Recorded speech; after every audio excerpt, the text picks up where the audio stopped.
Hello artists, it's Thomas and welcome back to another YouTube video. And today we are going to be going through 5 mistakes I made during my fine art degree, so you can learn from my mistakes, because that's what you do if you're a productive human being. Learn from your mistakes, don't dwell on them. Intelligent people learn from their mistakes and basically don't repeat them in the future. So remember, there's always positivity in everything. Also stay until my 5th point because I have a pretty crazy story at the end which I kind of want to touch on, which proves one of the points I'm going to make, my final point. So stick around until the end. So my first mistake is actually, I would say, not utilizing the tutors as much as I could have. Bear in mind, obviously, when you're in a university space, you have professionals around you. These tutors, personal tutors that are helping you. What I wished I did was force more information out of them. I wish it wasn't the case that you have to do this. Not all tutors are like this, but I wish my questions, particularly to do with maybe technical painting and understanding that, for example, some of the tutors who were teaching me understood how paint works. I wish I just asked more precise questions and kind of force them to maybe demonstrate stuff for me and stuff when it came to paint, rather than just have these, I guess, academic tutorials or just talk about concepts all the time. So basically, I wish I forced more practical information out of tutors who I knew had skills when it came to painting. Mistake number 2, not using the library enough. Now, I've kind of got more into reading post-university, but I do wish this was something I picked up more in university, because the kind of collection, you could say, of academic texts and books that your university has, obviously as an educational institution, is going to be far more than what you could possibly ever collect in your entire lifetime. And bear in mind, a lot of these academic texts, some of them are sometimes rare, difficult to get hold of, and expensive when you try and get hold of them post-university, and kind of scouring the internet for the information, or obviously having access to them in a local library might be, you might have less of a chance doing that. So I know academic reading can be heavy, but even just being aware of different texts, engaging in those texts a little bit, taking photographs, understanding what kind of could benefit your practice and deepen your concept and your understanding of kind of the ideas that you're interested in is really, really important. Remember, when you're coming around to market yourself as an artist later on, you need to be good at storytelling. You need to have something behind your work which people are going to relate and be interested in, and by understanding what you're interested in to a greater extent, you'll be able to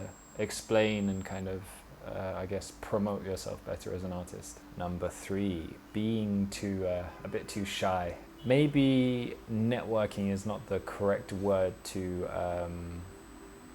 describe this, but I feel like maybe particularly in my first year and second year, I could have engaged with second and third year students more. I think second and third year students, you know, there are just some people in the years above you who you kind of really, you can see who's special out of the year. And sometimes it might only be 1 or 2 people who you really kind of, I guess, begin to admire. Obviously this is kind of a subjective thing or an instinctual thing. But approach people. I feel like majority of people in a fine art environment are very kind of open and friendly. The worst anyone can say to you is like, go away, or no need to be embarrassed, whatever. Just try and learn from people, engage with them, ask them about their work, engage with them, and you can learn really valuable lessons, whether it be about a new material, the way they work, or kind of just talk to people. Even if it just begins with a question, or you start following them on Instagram and DM them on Instagram a couple of times before you actually speak to them in real life. I get the whole kind of, I'm an introvert, I don't really talk to people. This is why I'm putting it as a mistake. But I feel like now I'm doing YouTube and thinking about this stuff, this is one thing I could have done a bit more in university. Oh, and I've said this before, super, I think, amazing piece of advice I wish I could have got during university and that would have been all the visiting artists slash tutors you're interested in. Make some kind of small work and gift it to these visiting artists or tutors. Because the way I would see it is this is kind of like a way to show them your work, or, you know, as just a kind gesture, which might in the future, I don't know, set something up, or just by them seeing your work, they'd be like, yo, come to my studio, I'd like to show you around, or something along those lines.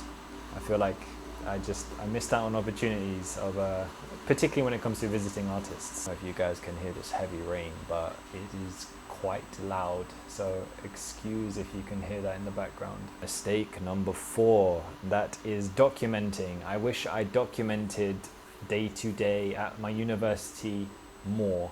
I was never a person to take kind of lots of pictures, selfies, Instagram stories. Funnily enough, I'm trying to obviously build something on social media here now, but I wish I documented it more, because I to be honest, I wish I started a YouTube channel properly, because I did make this channel when I was in university, but I never did anything with it until maybe 1 or 2 years after my degree. So I do wish that I had just began documenting and talking and making content in university, because I feel like it would have been so beneficial to have that on the internet for people who I am providing information for now.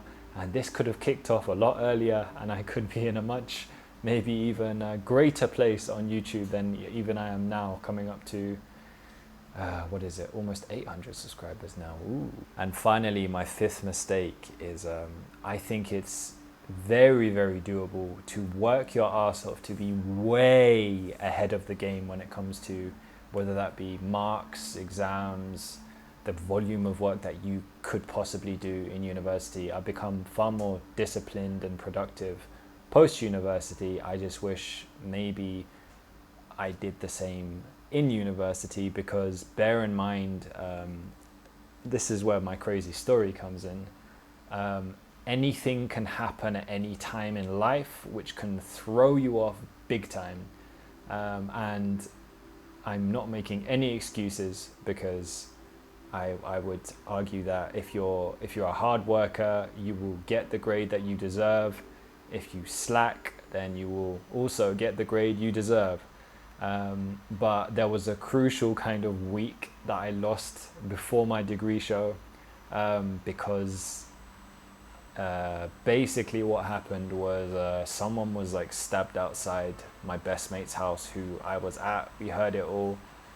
We ended up seeing a lot of stuff, trying to save the guy's life. Didn't go well, blood everywhere. I was in like shock for a week, and this was kind of just before the degree show, where we really should have had our head down for hours and hours every single day, but I wasn't really in a state to work. But if I had done enough work beforehand, it really wouldn't have affected my degree show whatsoever. But it did, because I wasn't hardworking enough beforehand. So this is kind of like just my weird story. I really hope none of you have to experience that, but it's just a reminder that anything can happen in life. Always be prepared for random crap being thrown your way, and always be ahead of the game. Ahead of the game, ahead of the game, be ahead of the game. That's my life lesson there, I guess. But end on a positive note. I didn't do badly in my degree at all, but all I'm saying is I feel like my degree show could have been at a much higher standard. Yeah, so that's my end of the story. So I hope you can learn from my 5 mistakes that I made during my degree, and not make the same mistakes that I did. Listen to what I actually say, take some advice, and make the practical steps towards not making those mistakes, except for that which you can't control. Oh my god, Rain, you are so loud. So I will finish the video now. As I said, I hope this has been beneficial, and follow me on Instagram. Don't forget to subscribe. Feel free to DM me any questions or ask them in the comment section below. And here is my awkward goodbye.